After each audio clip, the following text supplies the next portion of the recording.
What's going on, everybody? I am back once again for another movie review, and today I'm going to be reviewing one of my favorite superhero films by one of my favorite directors, starring, starring one of my favorite actors.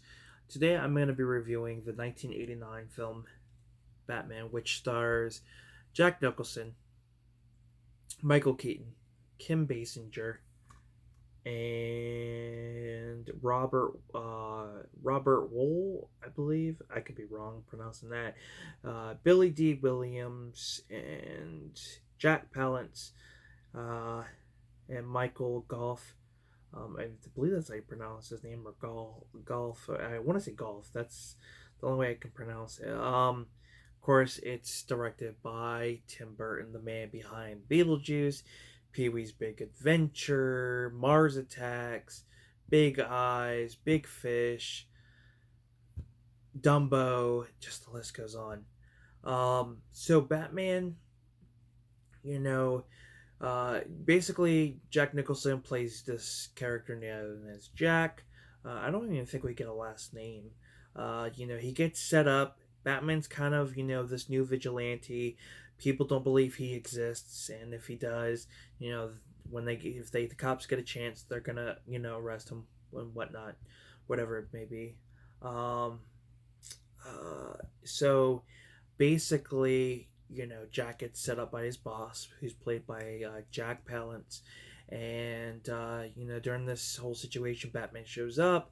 Eventually, Batman, um, I believe Jack's gun kind of misfires and something blows up in his face.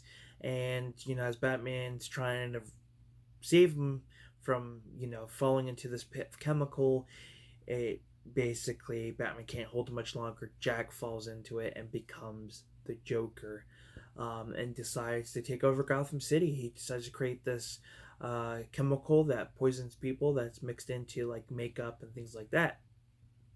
Then he eventually decides he wants to give away millions of dollars during a parade, and you find out he's actually releasing this poisonous gas, killing the people in Gotham. And of course, Batman's got to save the day. Kim Basinger plays this reporter who's trying to do all this, this work on Batman, and the Joker wants her to do some type of article on him of some sort, but also finds her very fascinated and wants to hook up with her and things like that.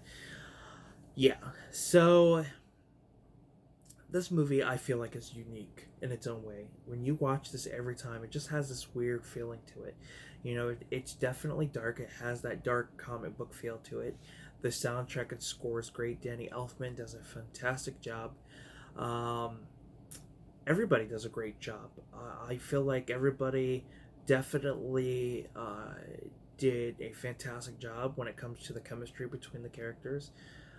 Hell, I feel like you even get like a small little Beetlejuice voice from Michael Keaton when there's a scene of him playing when he's as Bruce Wayne and he's talking to uh, the Joker when they're at Vicki. Is it Vicki Vale? I believe that's the character's name. But when they're at, when they're at her place, you know, he kind of says something to the Joker, and he kind of has that Beetlejuice voice. But yeah, I mean, what can I say about it that hasn't been said? I mean, everyone has seen this movie, and I'm sure everyone has seen the sequels as well. But Batman '89 is such a special movie. I feel like the story is great for what it is. The score is great. The atmosphere. There's just so much to this I like. You also get to in this film. You also there's something about Jack that Batman can't put two and two together. Eventually, find out in the film. I'm not gonna spoil it, but there's also that, and it's just a fun movie. It's for anybody who has not seen this, I would recommend checking it out. You guys will not be disappointed. There are tons of features. We get a documentary, commentary. We get the three Prince music videos. I mean, there's just so much, and it definitely takes comic book elements and incorporates them in this film too. Like Joker's henchmen all have jackets and wear, you know, different hats, have gloves, and, you know, the jackets have Joker logos on them and things like that, which I like. That's kind of like something out of the comic book. But yeah, well, I think it's part of the comic. I could be wrong, but yeah, I like how the henchmen's were. But with that being said, that's my review for Batman 1989. Such a fun movie and definitely worth it. So thank you guys for tuning in. Comment down below, give this video a like, subscribe to the channel, and I'll see you in a future video. Peace.